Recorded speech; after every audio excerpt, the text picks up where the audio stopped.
everyone.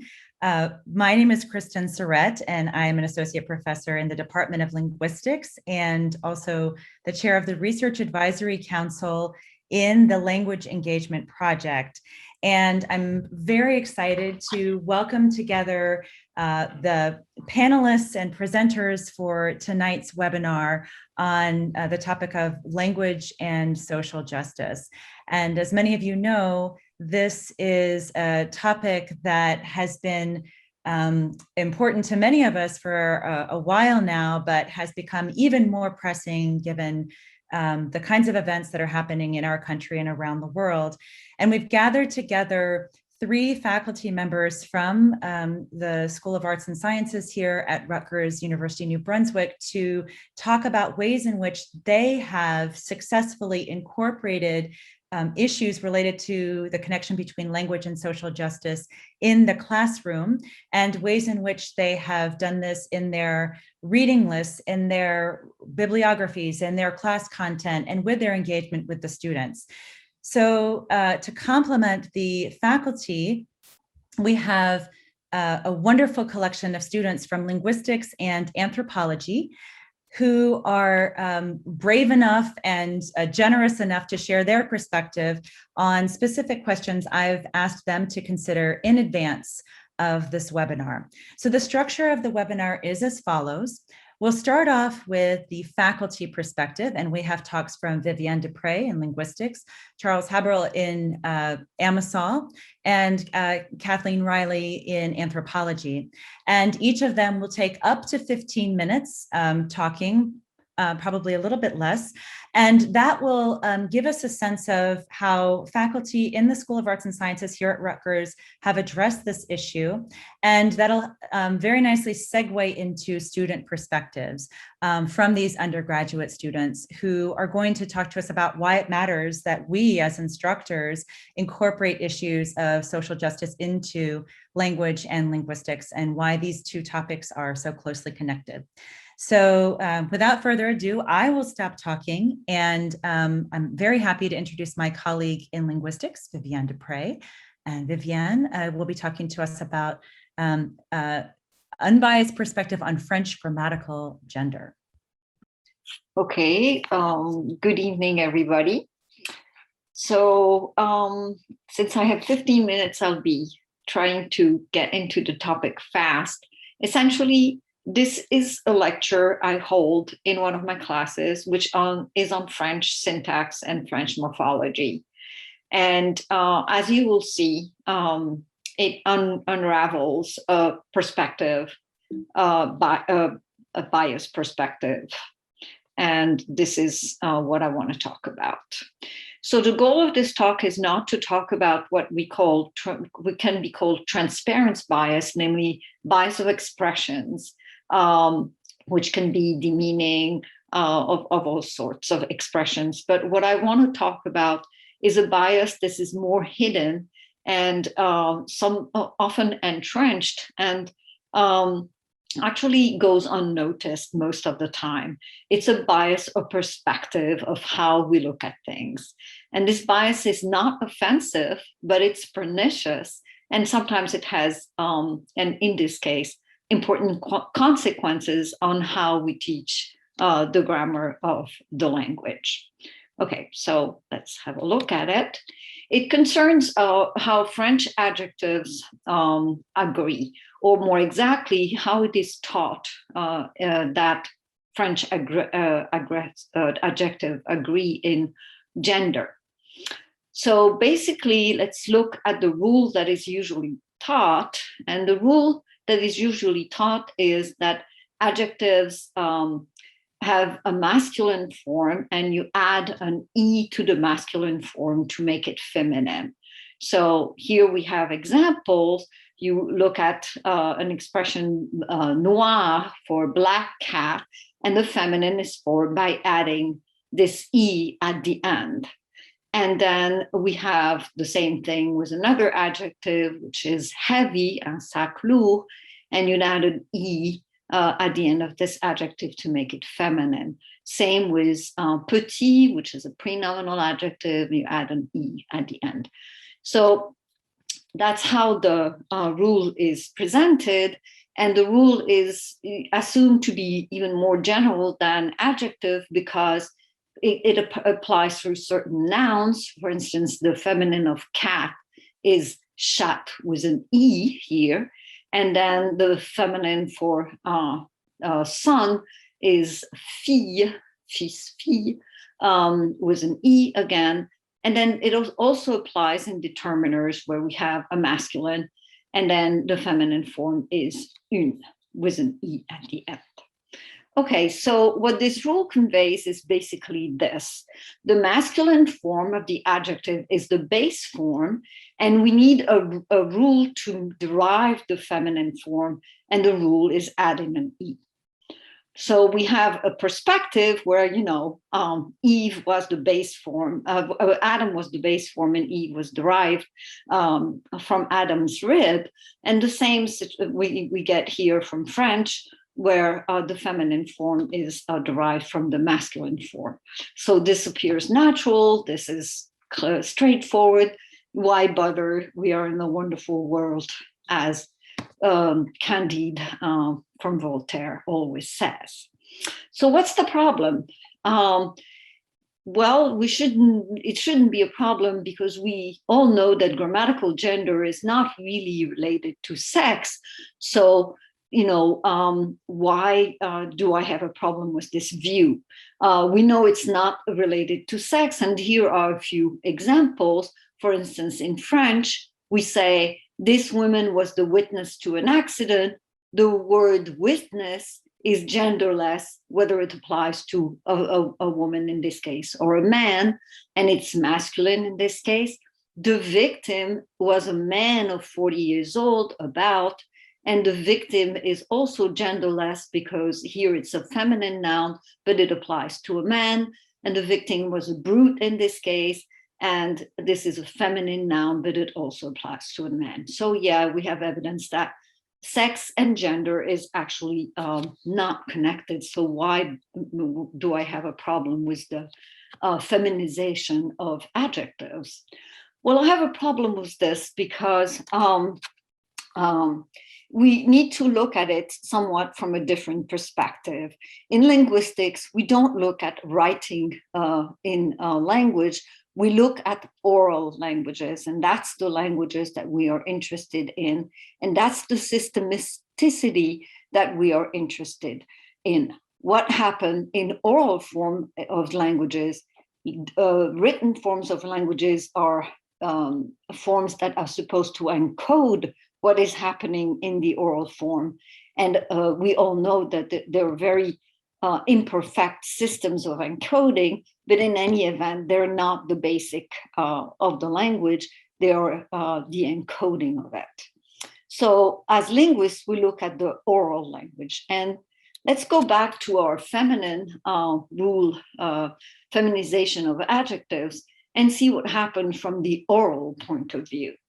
So now we look at the example, again, the same one. We have a black cat from the masculine gender of black, and the feminine, we add this E. But if we look at the oral form, this is say, un chat noir. So the form, the transcription, the phonetic form of the adjective noir is noir.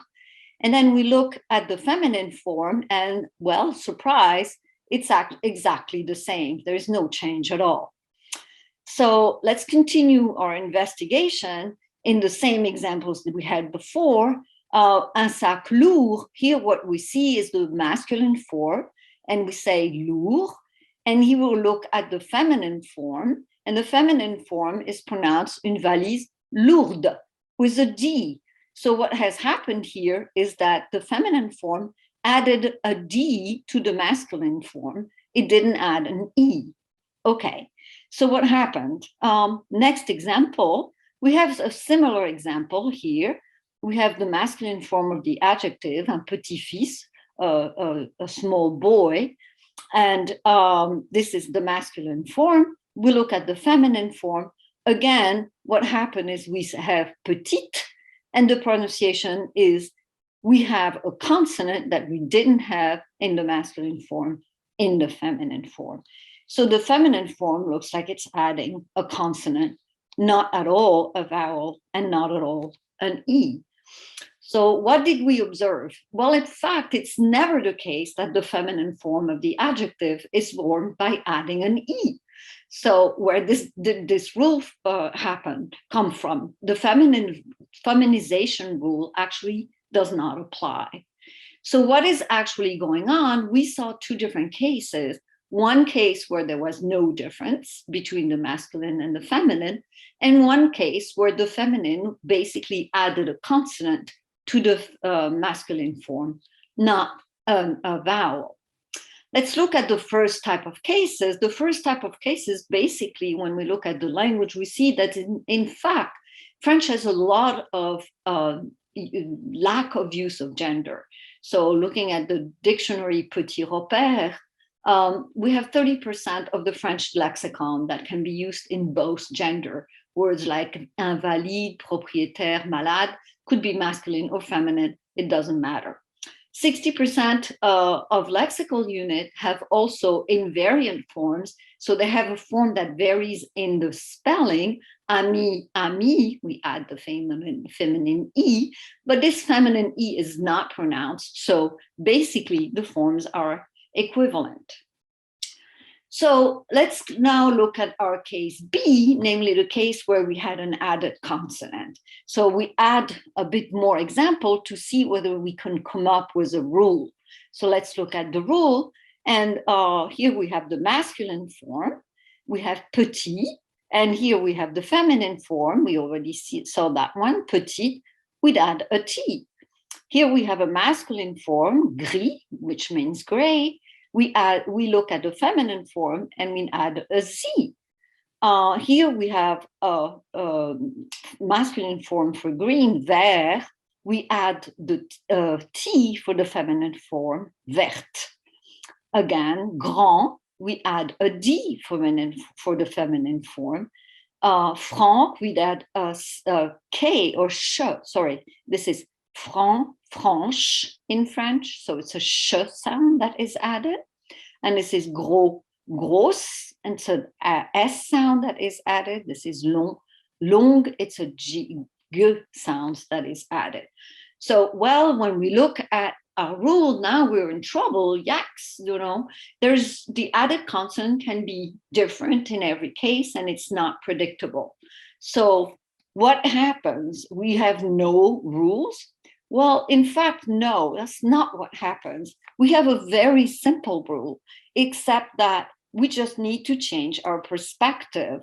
And the perspective has to be the opposite that we had before. Before we had a feminization rule. What we need, in fact, is a masculinization rule. And the masculinization rule is extremely simple. Take the feminine form to be the base form, and take the consonant away in the masculine form. End of story. It's extremely simple, and it's just a matter of perspective, taking the feminine form to be the base form and the masculine form to be the derived form. There is independent evidence for the fact that the feminine form is the base form. This is a form that shows that if you take something like the words for my girlfriend or my boyfriend, they are exactly the same except for the possessive determiner. But the form, the masculine form, is the feminine form with the T at the end, because it actually occurs in front of a vowel. But so what we see is that the feminine form is not that feminine. It just can be either gender as long as it is in front of a vowel and not in front of a consonant. Okay. We also have independent evidence from morphology. Morphology takes usually a root and forms a new word by adding some kind of morpheme of it. And here we look at adjective formation in French, and we have the adjective long, which means long, plus the ment, which is mon, French, and we form longuement. As you can see in this form, the G is actually present. So this is actually the feminine form. So again, we have evidence that in morphology, you take the feminine form to be the root, the base form, and use this root to actually derive other words independently of the rules that we had in the adjective agreement. So a shift of perspective, taking the base form to be feminine instead of masculine, allows a simplification of the agreement rule. There's basically two rules. You delete the consonant in the masculine, or you don't do anything at all. And pretty much you're done with it. There are, of course, a few exceptions. I'm not going to go for that, but these are difficult for French speakers at all, as well. So why does this matter? Well, it matters because it matters for language teaching. It's much easier to teach the non-biased perspective, where we take the feminine to be the root, than the biased perspective that has actually countless exceptions, and which is particularly difficult for L2 learners because they need to learn to not pronounce things that they're told makes a difference in gender. So add an E, but don't pronounce it, but in fact, pronounce the consonant, which was not pronounced in the masculine, in the feminine form. What? You have no idea what to do. So that's basically it. What I wanted to show is that it's important to pay attention to the perspective that is used in grammar. Grammar rules are not always objectives.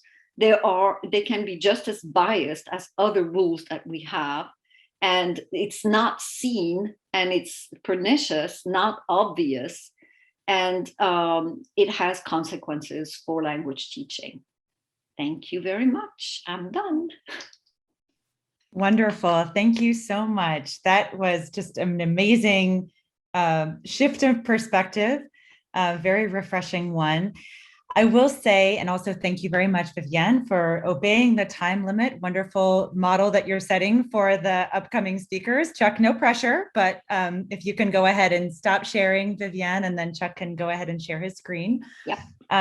For all of the attendees for this evening, I'll ask that you use the Q&A function to ask questions. This does allow you to ask questions that are anonymous, so you don't have to have your identity attached to the question that you asked, and I'll be looking at the Q&A panel. And we're going to hold off the questions for the faculty members until a little bit later, so we don't have to create time to answer each of them in turn. So the next person that we have is Chuck Häberl, who will be talking about language rights as human rights, and the floor is all yours whenever you are ready. Thank you very much. I haven't prepared a slideshow. I was just going to talk. I'd like Wonderful. That works too. So if you can all see my screen or see me, or maybe not if you don't want to see me. So what I teach at Rutgers is, it's not strictly within the realm of linguistics, and I'm seldom a language instructor. In fact, it's been several years since I taught a language at Rutgers. But everything that I do in my research and my scholarship and also my teaching engages with the question of language. And the question of linguistic rights as human rights is one that often comes up in the context of what I teach. As a consequence, I thought I'd discuss somewhat briefly. I thought I'd adumbrate some of the things that I encounter in the classroom. And the first thing that I encounter is pernicious lay definitions of the phenomenon of language. And these almost always privilege certain hierarchies. Now, those of you who have taught about the phenomenon of language in classes know what I'm talking about. These definitions, as a rule, tend to be essentialist. So true languages, they're something that exists in the abstract rather than in the lived experiences of the communities that speak them. And they often overlap with the standardized written languages that have been elaborated by scholars and other users, often with the support of the state, particularly in the last few centuries. This means that whenever I engage with this question and address these pernicious lay definitions, I have to talk about the history of languages and of linguistic rights. So historically speaking, these kinds of languages are extremely rare, right? People don't realize this. Relatively few languages have ever been elaborated in this manner or have produced a literature. You know, back when I was in grad school, the common work that everyone assigned that I also use in my own teaching was that of Walter Ong on orality and literacy. And he estimates that no more than 50 or 60 or so languages have ever produced what he calls a literature. I think the number is probably a bit larger than that nowadays, but it's not nearly as large as the number of languages that we know to exist in the world.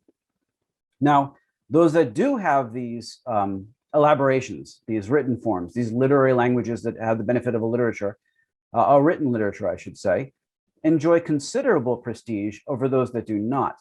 But this is a product of their history, and it's not at all a reflection of the value of these languages. And that's something that students don't necessarily intuit when they haven't been inducted into this in this sort of study of language.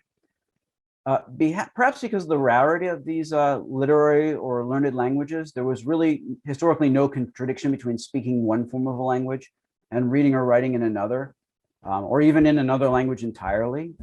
And literacy in such languages was relatively limited. This results in another pernicious belief that the kind of babble of spoken language that we see today somehow derives from a relatively small stock of written languages through a sort of Gnostic doctrine of emanationism, with each generation being a kind of inferior and often mixed copy of the preceding one. So in my own case, when I'm teaching Aramaic, for example, people often ask me, well, is Aramaic a mixture of Hebrew and Arabic, or is it descended from Hebrew, or does Hebrew descend from Aramaic? They have that kind of question. These are the types of questions that students bring into the classroom on the first day. And it's very difficult, without getting into the entire complex history of comparative Semitic linguistics, to address these questions, but they do relate, even in a kind of unapparent way, to the question of linguistic rights and of human rights. It's often necessary for me to kind of flip the script for our students to reinforce that the spoken language, just as Viviane said in her wonderful contribution, the spoken language is the primary modeling system upon which written language is built, rather than the reverse. People don't often think in these terms. At least that has been my experience in the classroom. Now, how did things change? It changed along with so much else that we take for granted in the academy, with the rise of romantic nationalism and the emergence of imagined communities that were defined by a kind of fictive kinship, as well as the territory within which they live and the language of these territories, of the people who live in these territories, as opposed to other historical forms of community which were based upon blood ties, blood kinship, religious beliefs, and dynastic rulership. With the Romantic Nationalist project came the emergence of new standard literary versions of languages, which previously were unwritten. And the apparatus of the state, such as language academies, new rules governing the use of languages in the public sphere, and so on and so forth. As a consequence, our contemporary understanding of our languages, and indeed the entire phenomenon of language and how we relate to our languages, emerge within this context. And we can't escape this context. We have to address it head on. Often, as I said, even within the first few days about teaching about this phenomenon. Within the 19th century, there's another wrinkle. There was a kind of a mania for standardization that manifested itself in the adoption of universal systems of weights and measures, national and international codes of law and written constitutions, and even, of course, the regulation and perfection of languages. So, for example, it was at one point hoped that all human languages would somehow be purified of their irregularities, their organic complexities, and in many cases, foreign or intrusive elements, starting with Leibniz, of course. Some intellectuals even argued for the adoption of a language of pure reason, something like the Dewey Decimal System, but spoken out loud, which would stand alongside the international system of weights and measures and of international law to kind of systematize and unify human commerce and intercourse. Now, this seems just us today, but this is also part and parcel of the context in which contemporary thinking about languages, such as that which we encounter in the classroom, first emerged. Now, paradoxically, the real, living, actual linguistic practices of communities that differ or otherwise deviate from these abstractions are consequently deemed intrinsically inferior versions of these purified, elaborated scholarly constructs. And the real, living, actual linguistic practices of communities, particularly those who are underprivileged, marginalized, or otherwise estranged from the body politic, were penalized. Thus, the languages of indigenous peoples the world around were suppressed in favor of hegemonic languages. And this, there really isn't a country in which you can't point to examples of this happening. I mean, I'm thinking of mission schools within the United States where Native Americans were forced to learn English or Spanish in Latin America. I'm thinking of the Welsh Not in Britain, in which Welsh people were humiliated for speaking their own language in their home. But what this resulted in was a kind of constriction of the plurality of speech practices that characterize humans the world around, and the emergence of kind of global monocultures, which were characterized only by a few of the more prestigious linguistic practices, with the result that many communities were in fact left behind. This was made easier by technology, right? By the adoption of universal systems of public education, such as the one in which we find ourselves teaching, the advent of mass media, starting with printing, but continuing up to Zoom and the internet and all these other things. And of course, the emergence of modern militaries and national conscription, right? For example, to give you an example from my own history, my father grew up in a predominantly French-speaking area of Pennsylvania. Many people don't know that Pennsylvania has a small French area called, appropriately enough, Frenchville. And after World War II, the majority of people went off to fight, and when they came back, they're Anglophone. They used both languages. And with the building of infrastructure, including new highways and the ability to get to jobs elsewhere in the state, French gradually waned in that area of Pennsylvania until I know of only a few very elderly speakers of this type of language. Now, there are some case studies that I often bring up in the context of the classroom to kind of bring home what a disjuncture this is in human life. One of the ones I often talk about in many of my classes is the Turkish language reform. And this is noteworthy primarily because of how late it was, right? This is the 1920s, and how successful it was. Now, when we think about, for example, English, right? There have not been very many efforts to systematize English, right? Noah Webster is a good example, the Dictionary of the American Language. His was one of the only orthographic reforms of English that had succeeded, and it's relatively minor. Those of us who read English can appreciate British literature and American literature indiscriminately. English has changed relatively little since the days of King James and Shakespeare, but a Turk finds himself or herself unable to read literature from the 19th century because of this language reform. Now, since languages have become the subject of state regulation, language rights or linguistic rights are therefore human rights, although it's difficult sometimes for our students to think of them as such, right? They think of a language just as something that's spoken, there's a right form and there's a wrong form, and those who do not speak the proper language do so as a sort of personal failing. And it's for that reason, it's important for me not only to introduce them examples from their own history, right? Many of our students are new Americans, first or second generation. They have in their own families examples of language shift. They speak varying degrees of vernacular. I know, for example, I could never speak in the halls of academia the way I would talk to my mother and my father. I mean, if we talk like this, I'd be thrown out of there in a second. Get out of here. But if it's this concept of language shift, of the adoption of a new language and the deleterious effects that it has upon speakers and communities, that really hammers home for them exactly what is being lost. We have abundant data, particularly from our Russian colleagues who have studied this within the territory of the Russian Federation, of how language shift attends a rise in all kinds of social ills such as alcoholism, suicide, drug abuse. And simultaneously, we have ample data, particularly from Nigeria and India, about how the introduction of bilingual education, or even better, mother tongue education, results in improved tangible results in students meeting their learning goals and of actually acquiring the content of the course in their own mother tongue. So the one thing I would hammer home from this is that the regulation of language has tangible effects, for better or for worse, in the lives of citizens and other subject peoples. And therefore, language rights are necessarily human rights, and the two are inextricable from one another. That was excellent. Thank you so much for that. It was really, really fantastic.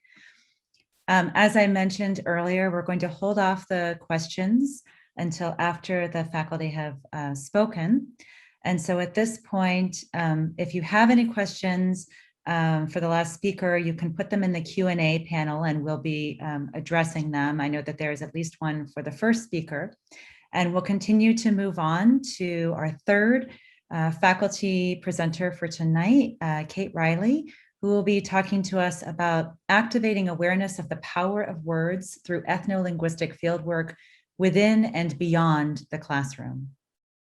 First, thanks very much, Kristen, and thanks for the other two great interventions. Those both close to my heart, both because I work in Francophone settings and I work on Indigenous language in Francophone settings where linguistic rights are definitely at issue.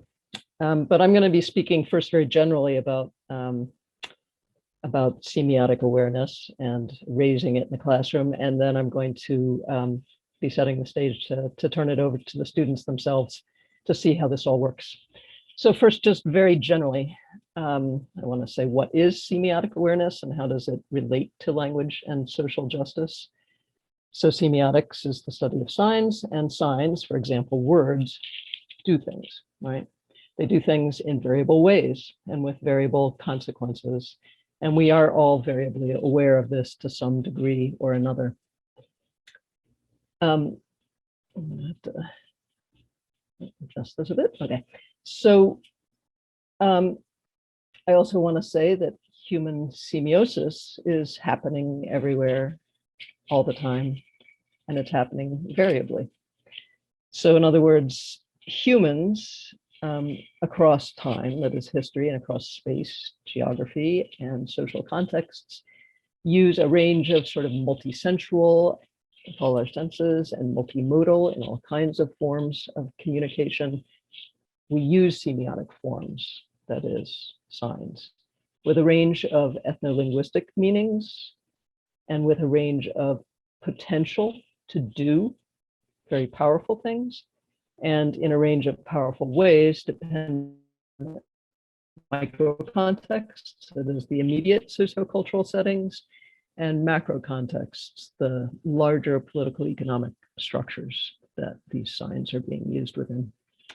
This more or less conscious deployment of signs powerfully affects humans' well-being. It affects their material safety, their medical health, their environmental balance, their sufficient employment, their political representation, judicial equality, sociocultural sovereignty, psychosocial dignity, that is, words matter, language matters, the way we play signs matters.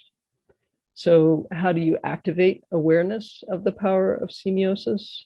Well, you need to basically tap into your unconscious understanding, because we're all using signs all the time. So we have an unconscious understanding of the rules by which we do it. So we have to tap into that, of how the codes and systems work and how they work both materially and semiotically, symbolically, and consider how one might help change the unjust impact of signs in the world. So linguistic anthropologists have a lot of methods for activating semiotic awareness within and beyond the classroom. So just to mention a few really here at Rutgers. Within the classroom, you can do exercises, applications, field work, projects.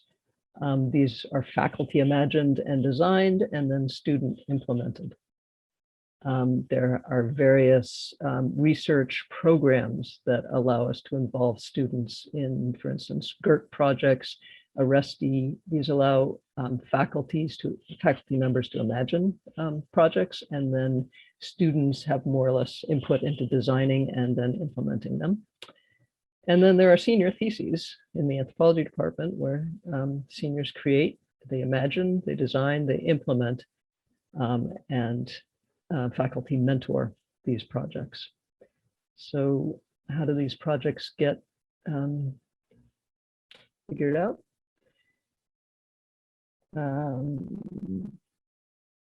We have, I and my colleague Becky Schultes, we develop all kinds of methods of classroom exercises, applications, and fieldworks by having our students collect discourse data within and beyond the classroom.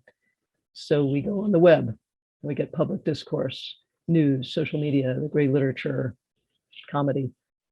We analyze that. We have them participating and observing, doing participant observation, classic ethnographic method, in more and less public settings, at home, classroom, street, libraries, churches, coffee shops, identifying the signs, the signage, the ways in which people are using their signs in the world. We have them doing situated interviews in and out of the classroom. And we have them transcribing so-called natural discourse. Discourse has been recorded as it's ideally naturally happening in and out of the classroom. So these are all projects that we do. We have them doing them within the classroom. We also have them out there beyond the classroom, creating their own little projects doing this stuff. And then we have them analyzing these data semiotically. So they construct field notes and transcripts. They describe settings and participant frameworks. They identify the semiotic forms. There's the signs themselves and all their multi-sensuousness, multimodality. They identify the meanings of those signs and they figure out what they're doing, their functions. How are they operating in the world for better or worse? Just as an example, right now in my upper level seminar, where my students, some of whom are on the panel today, are beginning to work on their semiotic landscape project. I have them working in several steps through this project. First, they do the city training program, which is for training behavioral scientists in how to work ethically with human subjects, how to take their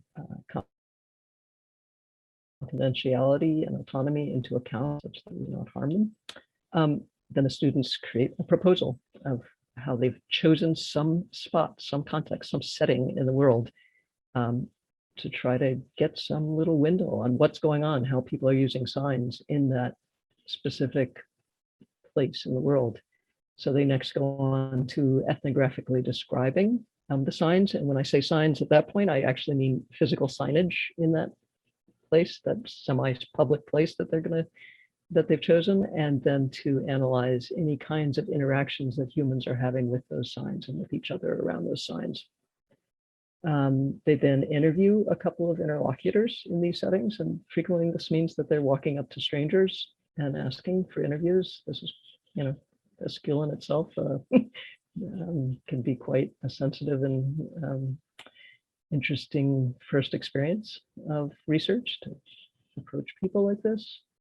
Next, they do an annotated bibliography, and in that case, they're looking both at scholarly research at similar types of semiotic landscapes and analyses of those, and then they're also just looking at any kind of primary research or discourse that's out on the web about that specific spot that they've chosen, whether it's a Yelp review of the restaurant that they're studying or the bus system at Rutgers. This is the sorts of things they might find to analyze as primary discourse. And finally, they do a little semiotic analysis of both the ethno-linguistic data that they've collected and the interview data that they've collected, and then they write up their report on all of that. So that is my presentation, and hopefully setting the stage for what we're going to now move on and do. I'm going to quit sharing, and Kristen is going to take over with the Yes, slides. absolutely. Thank you so much, Kate. That was really wonderful demonstration of how students can be engaged in projects that bring together language and human rights and social justice. Before we transition on to the student panel, there are two questions in the Q&A panel, one for Viviane and one for Chuck. And I think what I'll do is invite each of you to answer the question within 1 to 2 minutes. And that second question that comes from Anna is actually a very nice segue into the student perspective, building on what Kate just presented as well. So student panelists, please be ready within the next 4 to 5 minutes so that we can hear from your perspective. The first question is for Viviane.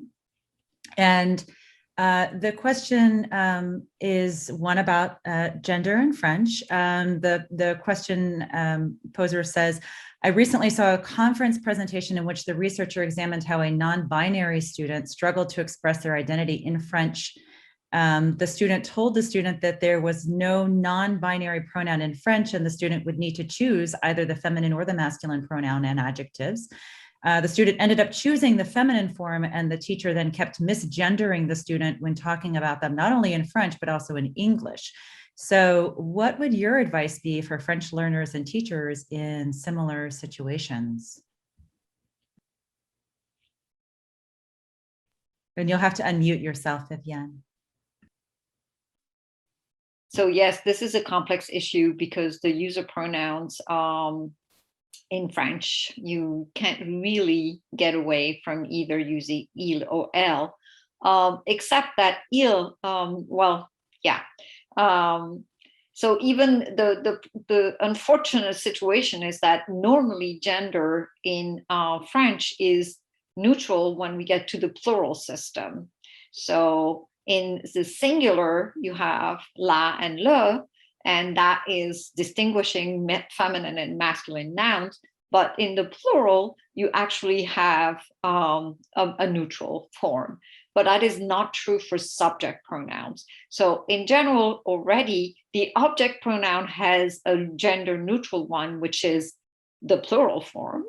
But the subject pronoun does not have this genderless form. So it is not an answer that I can give easily because, well, it is grammar related, and it is difficult to get away with it from the gender. So one way to do that is to refuse to use third person, because in the absence of third person, we have first and second person that are genderless. So that's one thing that I could try to, advise, is that if that's possible, to refer to yourself always using first and second person pronoun, then you don't have to mark your gender when you talk about yourself in this way. When you actually use the third person, it's hard to get away with it. That's all I can say. So thank you for the question, by the way. And it's interesting because that just happened in a lab I'm also part of. And I actually work with a student who is changing gender in France and is having very serious difficulties with this issue. And it's a very interesting question. I agree. So a few people in the chat area, Viviane, are asking about on. What would you think about that as an alternative? That's the plural form.